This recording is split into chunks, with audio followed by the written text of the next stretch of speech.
Assalamualaikum warahmatullahi wabarakatuh. Baiklah, pada kesempatan kali ini saya akan membahas mengenai prinsip kerja dari mesin diesel. Baiklah, prinsip kerja dari mesin diesel 4 tak, yaitu melalui proses atau melalui 4 langkah atau 4 tahapan. Yang pertama itu langkah hisap. Pada langkah ini mesin memanfaatkan gerakan piston dari titik mati atas atau TMA ke titik mati bawah atau TMB. Pada saat bersamaan ada tekanan udara yang rendah di ruang bakar sehingga katup isap terbuka dan membuat udara dari intake manifold masuk ke ruang mesin. Kemudian kita lanjut ke langkah kedua, yaitu langkah kompresi. Pada langkah kompresi ini prosesnya ketika piston bergerak dari TMB ke TMA, terbalik dengan langkah pertama tadi. Pada langkah ini katup isap dan buang tertutup sehingga gerakan piston membuat gerakan udara terkompresi dan suhunya naik. Kemudian lanjut ke langkah pembakaran. Baiklah, pada proses pembakaran saat piston berada pada titik TMA lalu tekanan udaranya tinggi, solar disemprotkan oleh injektor ke ruang mesin. Proses pembakaran ini menimbulkan gaya ekspansi yang menekan piston ke TMB yang kemudian memutar crankshaft untuk meneruskan daya ke sistem penggerak. Namun pembakaran yang timbul sifatnya tidak beraturan, dalam artian bisa terjadi beberapa kali ledakan pembakaran saat piston turun ke TMB,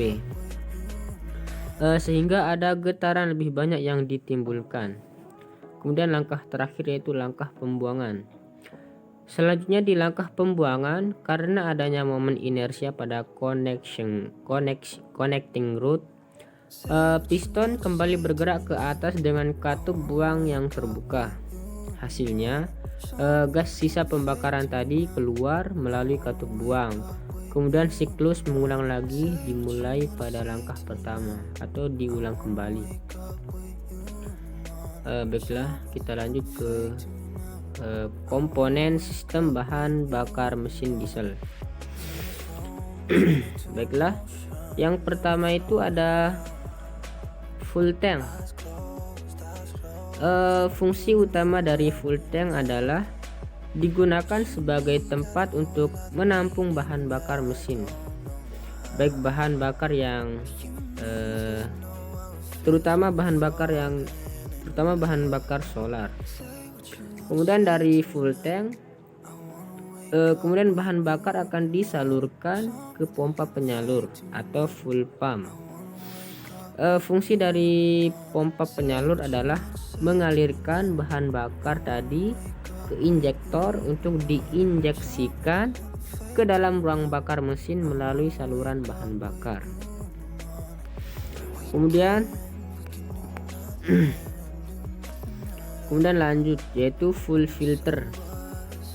Fungsi dari full filter ini adalah menyaring bahan bakar agar material asing yang terkandung di dalam tidak ikut terbawa masuk ke fungsi full tank.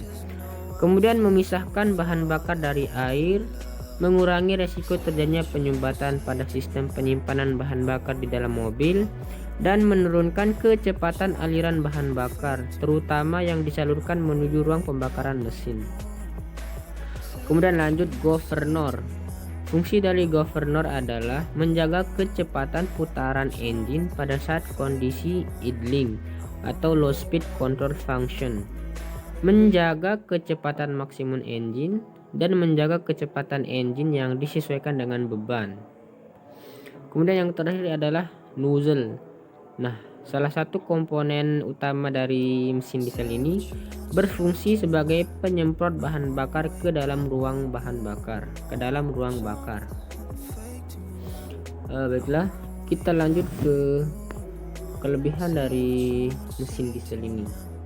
Pertama, tenaga dan torsi maksimum mudah dicapai pada putaran atau RPM rendah. Kemudian torsi puncak dari mesin lebih tinggi, mampu membawa beban berat dan lebih mampu ditanjakan. Kemudian relatif lebih irit bahan bakar dengan kapasitas mesin yang sama. Tidak terdapat pengapian sehingga lebih sedikit komponen yang perlu dicek dan diganti secara berkala. Kemudian di samping kelebihan pasti ada kekurangannya. Kekurangan dari mesin diesel adalah akselerasinya terasa lebih lambat. Kemudian tenaga atau power maksimum lebih rendah, kebalikan dari torsi mesinnya. Kemudian tidak cocok untuk dioperasikan pada RPM tinggi.